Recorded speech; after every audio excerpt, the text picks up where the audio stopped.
Good day. We're coming on the air with breaking news. A jury in the federal trial of R. Kelly has found the singer guilty of racketeering based on sexual exploitation of children, kidnapping, and forced labor. They also found him guilty of violating all 8 counts of the Mann Act, a sex trafficking statute. That verdict comes after weeks of testimony from some 50 witnesses. He faces potentially decades in prison. Let's go right to NBC's Stephanie Gosk outside the courthouse in Brooklyn. Stephanie, good afternoon.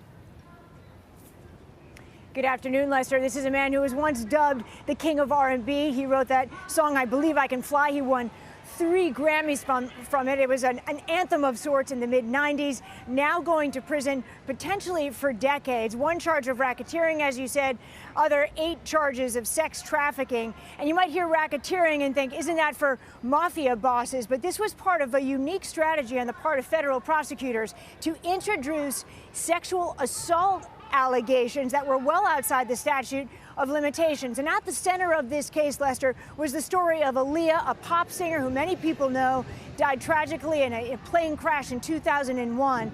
According to testimony, she met R. Kelly when she was just 12 years old.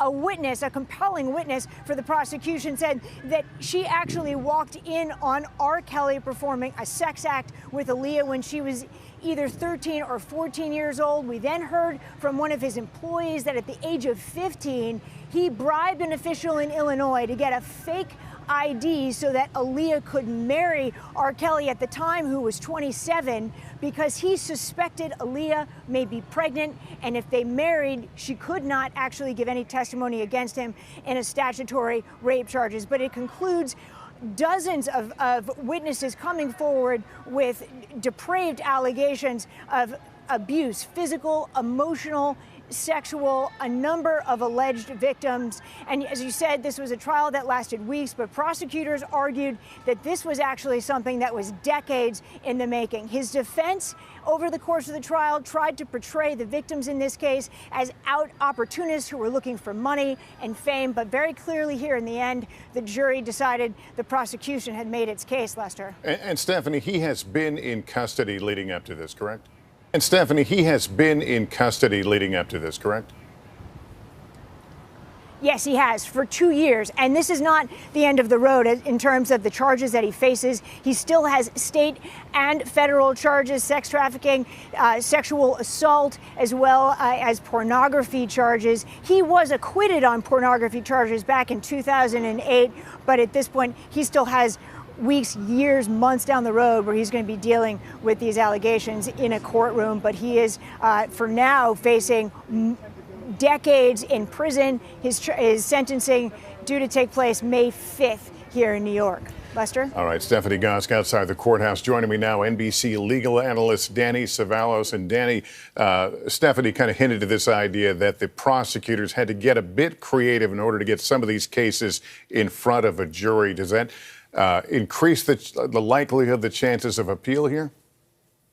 Stephanie's exactly right. Arguably, the defense's biggest asset in this case was the complexity and arguably the awkwardness of applying federal racketeering charges to a person who now is convicted of using his business in order to satisfy his sexual urges. It's not the traditional application of racketeering law. Normally, that's been applied to mafia-type defendants who are engaged in loan sharking or money laundering, not Mann Act violations, which is transporting women across state lines to commit sexual crimes. So while you do have an awkward application of federal RICO statutes here, on appeal, because the law is written so broadly and so favorably to prosecutors, there are less avenues for appeal. But of course, to the criminal defendant, there is always something to appeal upon conviction.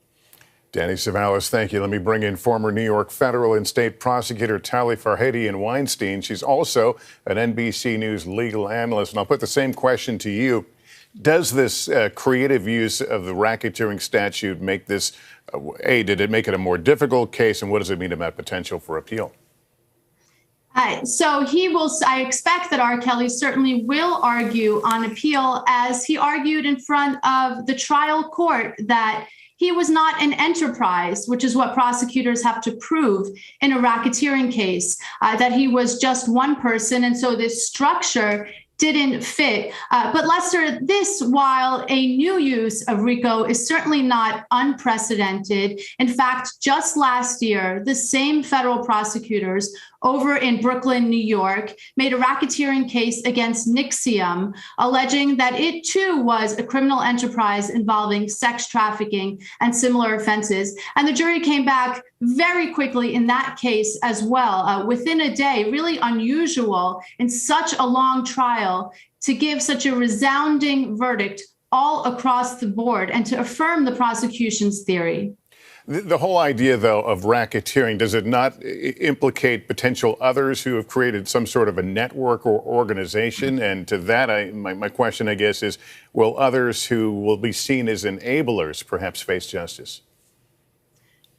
It is quite possible that they will. And the prosecution did put in lots of evidence of the other people who, together with R. Kelly, comprised this enterprise, members of his entourage, his assistants, all of whom facilitated the underlying acts of racketeering that were alleged in this case. Are you surprised that the jury, I guess they deliberated, I'm looking at 9 hours. Does that sound reasonable to you, given the number of charges? Oh, well, when I was a prosecutor, we used to say that for every day of trial, there's going to be at least an hour of jury deliberations. So this jury moved very quickly. They only got the case on Friday afternoon. So they haven't really had it for one full day. And I think that's a reflection also of how useful a tool the racketeering statute is for prosecutors, because it really allows them to put in all sorts of evidence about who the defendant is over time, over decades, and to really paint a picture that really doesn't leave much for the jury to have to wonder about. All right, Tally, thank you very much. Let me bring in Brittany Packnett-Cunningham. She's a former member of President Obama's 21st Century Police Task Force and an NBC News political analyst. I'm just wondering what your view is here and what the impact of this conviction is. Well, Lester, I'm also talking to you as a survivor of sexual assault myself. I was in the second installment of Surviving R. Kelly. And I'm having a number of feelings, as I think a lot of people are, certainly in our community, but certainly many Black girls and women who have survived even an ounce of what R. Kelly survivors have endured over time.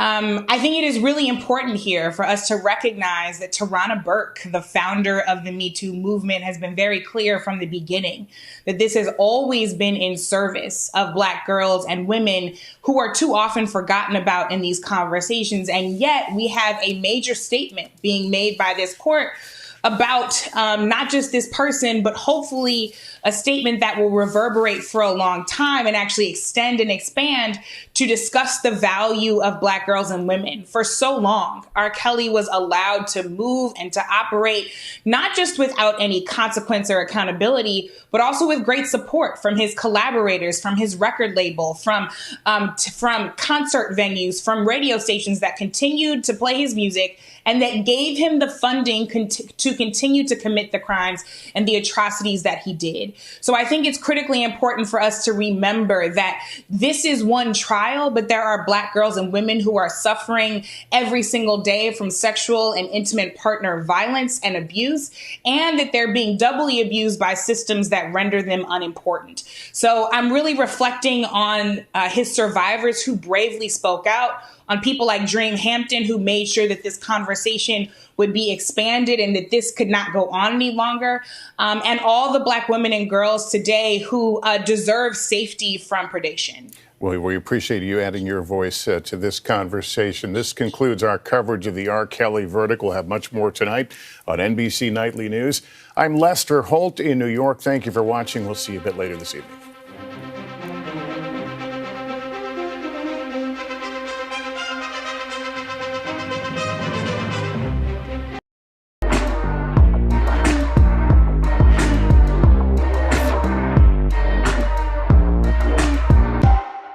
News is more than a headline. It informs, it inspires, and it still matters. To cover it, you have to be in it. And that's what we're going to do.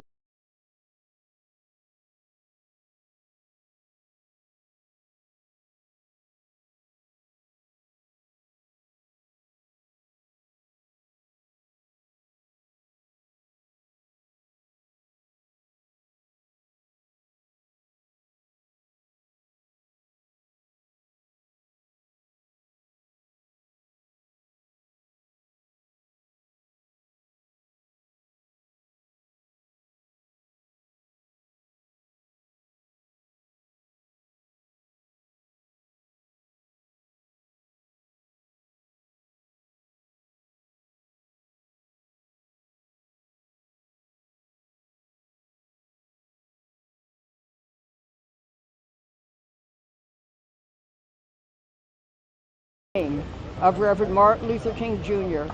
in any discussion of R. Kelly, a dangerous sexual predator who has harmed so many women and underage girls. The defense also argued that Mr. Kelly treated his victims, quote, like gold, end quote, targeting them, recruiting them, isolating them from their family and friends, forcing them to follow his abusive rules in order to control them, punishing them if they did not follow his rules to the letter, hitting them, threatening them, sexually assaulting them, giving many of them genital herpes, and victimizing them by recording many of them on child pornography tapes, is not treating them like gold. R. Kelly thought that he could get away with all of this, but he didn't. Because despite the fact that he thought he could control all of his victims, he was wrong. Many of his victims had the courage to speak up and tell their truth, under oath, in a court of law. I am very proud of my clients who agreed to testify in this case. I thank them for trusting me, law enforcement, and the jury to find the truth. My clients who testified fought through their fear and relived their painful experiences with R. Kelly and his enablers. R. Kelly's victims handled themselves with dignity and survived intense cross-examination by the defense. Because of their courage and the outstanding work of federal agents and prosecutors in this case, justice has been done. Let this be a message to other celebrities who also use their fame to prey on their fans and others who are unfortunate enough to come into contact with them. You're also likely to face serious consequences for your criminal conduct. The issue is not if the law will catch up to you. The only question is when. I also have a very short statement from one of my clients, and that's Sonia. I know that she is happy with the verdict that Mr. Kelly has been convicted, and thankful that the jury listened to her and to the rest of the witnesses. She says, "I've been hiding from Robert Kelly in fear due to threats made against me, and I'm ready to start living my life free from fear and to start the healing process." I want to thank the jury for considering the evidence and truly listening to my testimony. I want to thank the U.S. Attorney's Office and the federal prosecutors in this case. Thank you for shining a light and helping me to get out from under that rock that I stayed under for far too long. Also, thank you to the federal agents who have listened to my story and for all that you have done to protect myself and others over the last 2 years. If you've been in a similar situation, I urge you to come forward as well. It will be like a weight lifted off of your shoulders. No one should have to live like that. Gloria, do you feel, or do the women you represent feel like justice has been served today? Are they angry that it's taken many decades of allegations? Well, I mean, since the verdict was not just announced, I've not had a chance to consult with all of them. But I know that a number of them feel that if he's been convicted of any crimes, whether or not it was crimes for which he was charged in reference to them, that they're happy that he's convicted. Are they upset it's taken so long to get to this point? I'm sorry, I can't hear the question. Sorry, are they upset that it's taken this long for this to happen? Are they upset that it's taken this long for things to happen? Well, they understand that justice moves at a glacial pace. It's not like it is on television, which I've said many times. Everything doesn't happen within 1 hour. Or in regards to Sonia, the jury didn't come back and based on their decision, they did not believe your client. They did not believe your client. Well, it's not a question of whether they believed her. It's a question of whether they found guilt beyond a reasonable doubt. And that's very different than whether they believed her. So there was doubt in their decision with your client. Pardon me? There was doubt in their decision with your client. You would... Go ahead. Thank you, Gloria. I think the prosecution wants to speak. In front. In front. Okay, the United States Attorney for the Eastern District is going to speak. and then she'll be followed by Special Agent in Charge, Homeland Security Investigations. I'll give you the U.S. Attorney's name first. It's Jacqueline, Jacqueulyn, Kasulis, Kasulis, U.S. Attorney, Eastern District of New York, Acting U.S. Attorney, Eastern District of New York, and she'll be followed by Peter Fitzhugh, Fitzhugh, Special Agent in Charge, Homeland Security Investigations. They're not going to take any questions because the defendant still has to be sentenced. We have a podium here that I'd like to put up. Can you raise this mic stand a little bit, or is the podium going to get in the way of the mics? It's going to get in the way. Huh? It's going to get in the way. Can you raise this mic stand? No, it'll be in their face. All right, because I'm going to put in, I'm going to bring over that podium so they can put some papers down in front of it.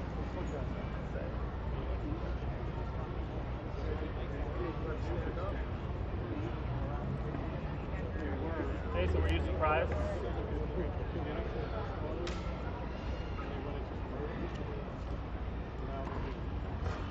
How you doing, bud? Oh, that's a regular podium. You said like it's got casual. You got it. Okay. That's fine. Yeah. Does that work? Yeah, that's fine. It's on the edge. Okay. Okay, Jacqueline Kasulis, U.S. Attorney first, followed by Peter Fitzhugh, Homeland Security Investigator. Back on, please.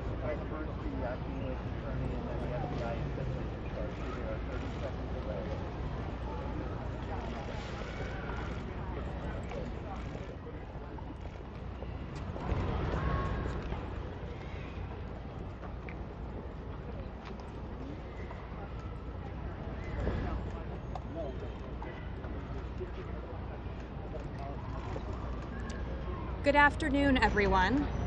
My name is Jacqueline Kasulis, and I am the acting U.S. Attorney here in the Eastern District of New York. Today's guilty verdict forever brands R. Kelly as a predator who used his fame and fortune to prey on the young, the vulnerable, and the voiceless for his own sexual gratification. A predator who used his inner circle to ensnare underage girls and young men and women for decades in a sordid web of sex abuse, exploitation, and humiliation. To the victims in this case, your voices were heard and justice was finally served. This conviction would not have been possible without the bravery and resilience of R. Kelly's victims. I applaud their courage in revealing in open court the painful, intimate, and horrific details of their lives with him. No one deserves what they experienced at his hands or the threats and harassment they faced in telling the truth about what happened to them. We hope that today's verdict brings some measure of comfort and closure to the victims. This conviction is the latest in a long line of prosecutions by this office to protect women and vulnerable minors from sexual predators. Today's result was made possible by the outstanding work, dedication, and skill of the prosecution team. AUSA's Elizabeth Geddes, Nadia Shahada, and Maria Cruz Melendez, and senior investigator Keith Kolovich and paralegal specialists Kira Wenthen and Alyssa Fagel. Their grace under pressure was truly extraordinary.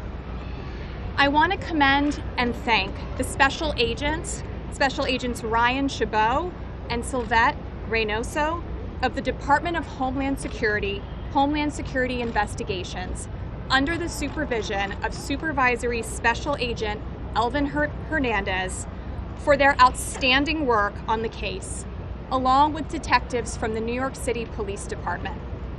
Together, this superb team spent countless hours over years to sort through records and documents and interviewing over hundreds of witnesses to painstakingly marshal the facts and build a strong case. I also want to thank the U.S. Attorney's Office in the Northern District of Illinois and Cook County State's Attorney's Office for its assistance. Last but not least, I want to thank the men and women of the jury for their time and attention throughout the trial and for their careful assessment of the overwhelming evidence in this case. In rendering its verdict today, the jury delivered a powerful message to men like R. Kelly. No matter how long it takes, the long arm of the law will catch up with you. I will now turn over the microphone to HSI Special Agent in Charge, Peter Fitzhugh. Thank you. Good afternoon, everyone. My name is Pete Fitzhugh, and I'm the Special Agent in Charge for Homeland Security Investigations here in New York.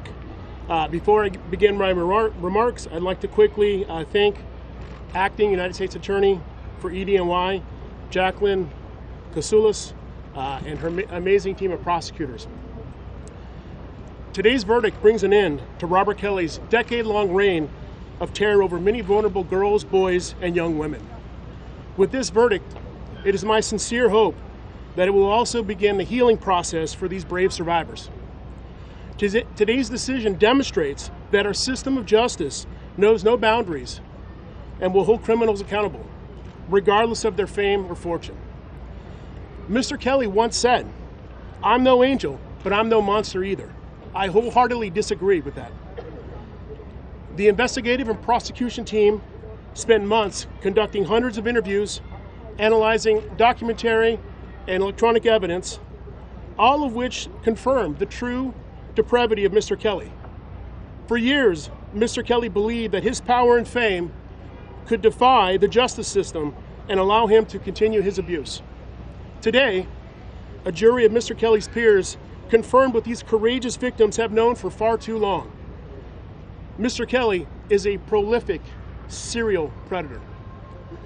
Despite numerous reports of his destructive abuse over the years, Mr. Kelly's brazen acts of intimidation against his accusers kept him shielded from prosecution. Mr. Kelly had the audacity to engage with his associates to bribe and threaten victims, their families, and witnesses, all in an effort to prevent the truth from being told. Make no mistakes, these actions by Mr. Kelly and his associates were not only designed to hide the truth, but to also keep and continue his destructive ways against the young and vulnerable. In their failed attempt to evade justice, Mr. Kelly and his associates made one critical error. They underestimated the resilience and courage of the victims who refused to be silenced. He believed that his fame would drown out the voices, that they would not be believed, and that his notoriety would deter tenacious investigators and prosecutors from taking up their cause. These victims overcame Mr. Kelly's abuse. They deserve to be recognized. Know this, we stand here today because of them. Without them, today would not have been accomplished. Today is their day. HSI and our partners at EDNY take a victim-centric approach to investigations, ensuring that we swiftly focus our efforts on those most impacted by the crime. With this in mind, I truly believe that in light of the great bravery of these victims and their advocates, it would be much more appropriate to call them survivors, as they refuse to remain victims. As we think about the survivors, I would like to take a few moments to speak publicly about the work HSI special agents and our partners performed on their behalf. A lot has been said about the relationship between law enforcement and the communities we serve.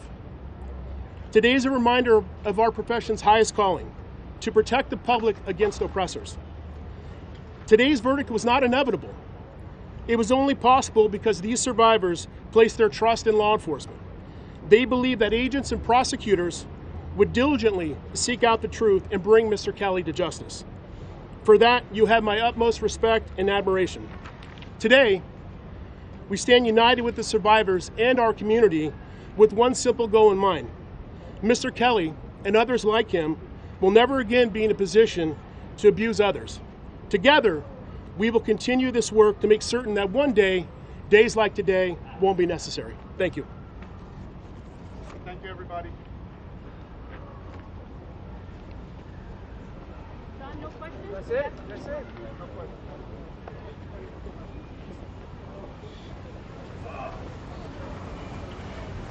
What?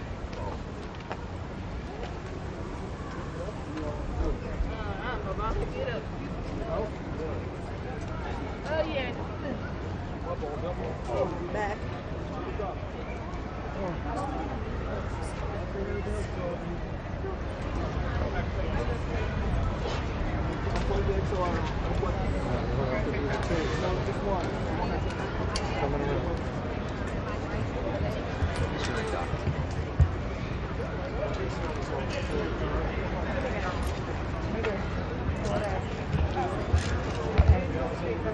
Oh, it's already right here.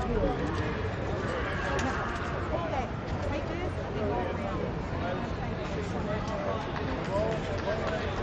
Thank you very much. Yeah, we got to get these with them? No, because the fence came out. What about the local? You couldn't chase them because they're going too far. Okay, well, whatever we get, that's fine. Yeah. Luckily, I was watching it here. I knew I was on the air and I couldn't move. Just hang loose for a little while. Oh, of course. I think we're good. But they did, that was Eddie who chased? Yes. Came here. They were making to come and battery. Still says on and we're in. Thank God.